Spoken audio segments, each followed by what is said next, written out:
Saya sendiri sih sebenarnya kurang setuju dengan kontraflow karena dari sisi safety itu sangat rendah di jalan tol lagi ya, dan kemudian itu sebenarnya kontraflow kan adanya harusnya hanya di dalam kota atau jalan-jalan yang karena macet panjang ya di dalam kota. Tapi kalau sudah antar kota dan jaraknya panjang, itu memang safety-nya sangat rendah. Dan safety itu harusnya tidak perlu dibuktikan ya. Artinya secara teoritis memang safety, tetapi ya sekarang sudah terbukti bahwa dengan adanya kontraflow itu kecelakaannya fatal. Sampai meninggal dunia banyak, dan itu mungkin saja karena pengendara bukan yang sering lewat jalan itu.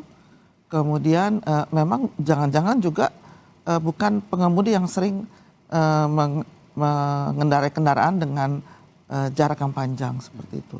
Jadi memang harus konsentrasi sangat tinggi kalau di kontraflow.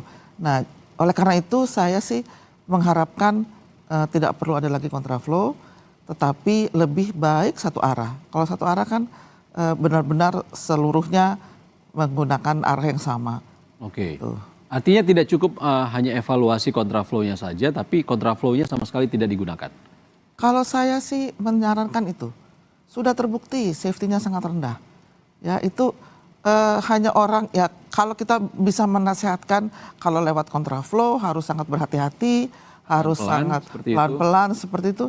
Kan nasihat itu belum tentu sampai ke orang-orang pengemudi itu, apalagi mereka yang mungkin belum biasa dengan kontraflow. Mungkin kalau di Jakarta kita lebih biasa ya, karena ada kontraflow di jam-jam sibuk ya. Tetapi mungkin saja itu nggak pernah gitu lewat kontraflow. Gitu. Kalau kontraflow itu kan benar-benar kita harus pada jalurnya, tidak boleh meleng sama sekali, dan tidak boleh berhenti.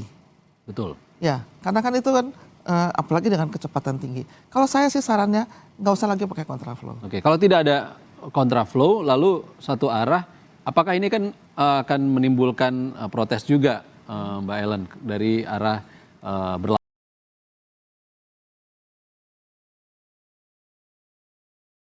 Kebetulan kontraflow diterapkannya di jalan tol Trans Jawa ya, di mana alternatif jalannya ada.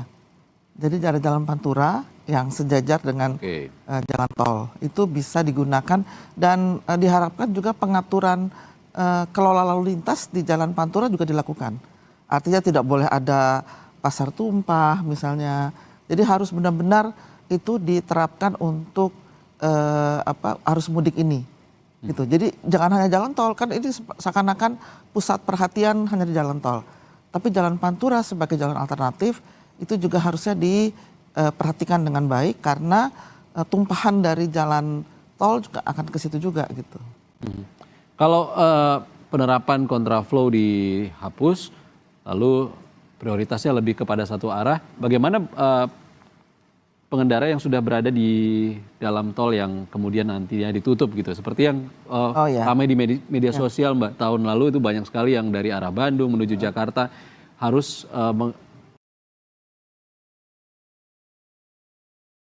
dari bukan awal mudik ya, dari sejak lama kami yang pengamat transportasi yang memang benar-benar memperhatikan hal itu selalu mensarankan agar tidak menggunakan sepeda motor. Tapi tidak mungkin kan, karena sepeda motor itu kan bagian dari transportasi pada level tertentu, mayoritas, dan juga menunjukkan tingkat sosial tertentu gitu. Nah tidak mungkin, tapi yang harus diperhatikan adalah jagalah safety dari kendaraan itu, kemudian bagaimana supaya naik sepeda motor itu hanya satu penumpangnya. Dan barangnya ya memang sangat terbatas, namanya sepeda motor. Tidak boleh melebihi dimensi dari motor itu sendiri. Itu yang harus, dan kalau awal-awal dulu ya, itu polisi sangat memperhatikan itu. Jadi nggak boleh, dan disuruh balik, atau anak dan istrinya misalnya disuruh naik bus misalnya. Seperti itu, tapi nggak tahu ya sekarang. Sekarang nggak ya? Sekarang kayaknya nggak deh. Oh gitu? Ya, saya juga nggak tahu ya. Tapi menolong dengan mudik-mudik gratis dengan bis juga itu menolong, tapi saya lihat tetap saja yang naik sepeda motor tetap banyak. ya paling tidak harus tegas polisi. Sekali lagi itu safety. Jadi safety itu istilah tidak perlu dibuktikan deh. Jangan itu gara-gara sepeda motor begini akhirnya Anda kecelakaan. Bukan begitu, tapi sebelumnya harus diberitahu bahwa itu nggak safe sama sekali. Baik ya namanya juga kalau sepeda motor kan orang yang naik mesin ya. Kalau kita di mobil kan kita di dalam kendaraan dalam mesin ini kan butuh konsentrasi lebih tinggi untuk menjaga konsentrasi lebih tinggi dan apalagi kalau istilahnya mudik ya pasti istilahnya mudik itu kita kadang-kadang secara teori mengatakan di atas 50 km lah gitu. Kan ada juga sepeda motor yang hanya daerah situ saja, tapi ada 50 km untuk bisa menganalisis kita menyebutnya seperti itu. Itu harus benar-benar siap gitu ya. Jadi harus ada istirahat, harus ada pengetahuan yang baik tentang jalan di situ. Gitu. Kondisi saat ini kalau mempersiapkan pengemudi sudah terlambat. Artinya itu kan harusnya, dan apalagi kalau pengemudi-pengemudi pribadi seperti itu kan, bagaimana kita tahu bahwa mereka siap atau tidak? Bagaimana kita tahu bahwa mereka akan melewati kontraflow dengan kesiapan mental dan kesiapan pengetahuan keterampilan mereka di jalan tol yang dengan kontraflow itu kan sudah terlambat menurut saya kalau baru mau disiapkan gitu ya. Jadi saya pada prinsipnya tetap lebih baik tidak kontraflow. Nah kalau soal one way itu memang kan sudah disiapkan juga oleh mereka, oleh stakeholders yang terkait. Itu sebenarnya sudah disiapkan juga, cuma memang kontraflow itu diberlakukan sebelum masuk one way kan. Jadi sebelum masuk one way dikontraflowkan dulu, jadi sudah terurai baru one way seperti itu. Tapi ya tetap saja terbukti gitu dari kecelakaan tadi bahwa ya kita belum tahu ya penyebabnya apakah sopir ngantuk atau tidak, tetapi fatal lah, pasti fatalnya gitu. Kalau kita lihat dari pengalaman yang lalu-lalu memang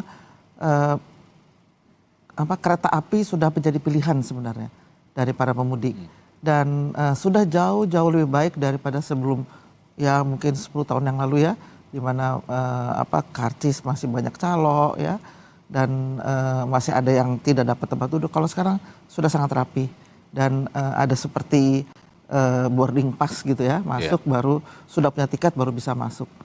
Menurut saya itu sudah sangat baik dan ternyata juga peminatnya itu sudah memenuhi kapasitas gitu. Artinya masih kurang, tapi kalau sudah tidak dapat tiket kan tidak bisa memaksakan lagi gitu. Jadi nggak ada lagi yang saya harus naik kemudian menggunakan cara-cara yang tidak baik. Tetapi mereka mengatur waktu. Jadi beberapa kalau tahun lalu saya pernah ngobrol dengan para pemudik dengan kereta, mereka memang sudah membeli. Jadi perencanaan orang yang menggunakan kereta itu lebih baik. Jadi nggak mendadak, mereka sudah tahu cutinya kapan, atau mereka juga pekerja sendiri ya, yang tidak perlu cuti, sehingga mereka membeli tiket itu jauh hari sebelum waktu untuk mudik. Oleh karena itu saya mengatakan bahwa penumpang kereta itu mungkin mirip-mirip juga dengan pesawat. Mereka tahu bahwa itu lebih baik dibeli jauh hari sebelumnya, sehingga dapat tiket. Kalau sudah mepet nggak dapat tiket ya sudah gitu. Mereka akan menggunakan alternatif yang lain.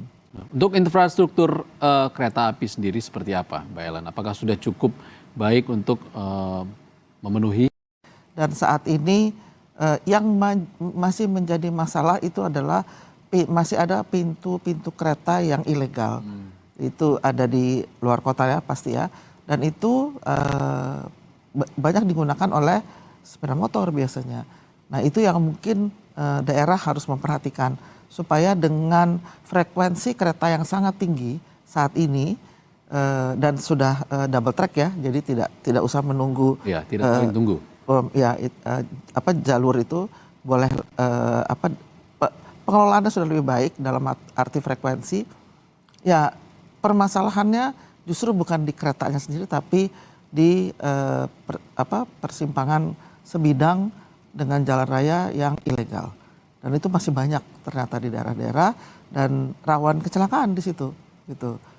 Dengan frekuensi yang lebih tinggi ini memang itu yang sangat diperhatikan. Kalau dari sisi stasiun menurut saya sih sudah baik dan mereka sudah menerapkan penggunaan seperti boarding pass itu ya di stasiun-stasiun besar itu sudah baik. Mungkin yang perlu disiapkan lagi oleh Pemda daerah itu adalah supaya di setiap stasiun itu tersedia angkutan lanjutan. Jadi kereta itu kan bukan tujuan akhir. Macam shuttle. Shuttle atau ya kalau daerah-daerah tertentu yang di Jawa ini kan ada daerah-daerah yang memang penduduknya banyak yang merantau. Ya kalau sudah tahu begitu ya mereka bisa sekarang kan dengan WA Group bisa diinformasikan jam sekian nanti dijemputlah oleh Pemdanya. Kan nggak semua daerah di Jawa ini kan dilewati kereta. Ya, tetapi jalan raya, jalan kabupaten itu sudah bagus-bagus. Nah, bisa Pemda menyiapkan jemputan sehingga orang lebih tertarik lagi dengan kereta, dia tidak bego di stasiun gitu ya, nggak tahu mau naik apa gitu. Nah, itu bisa disiapkan gitu dengan baik. Mbak Ellen,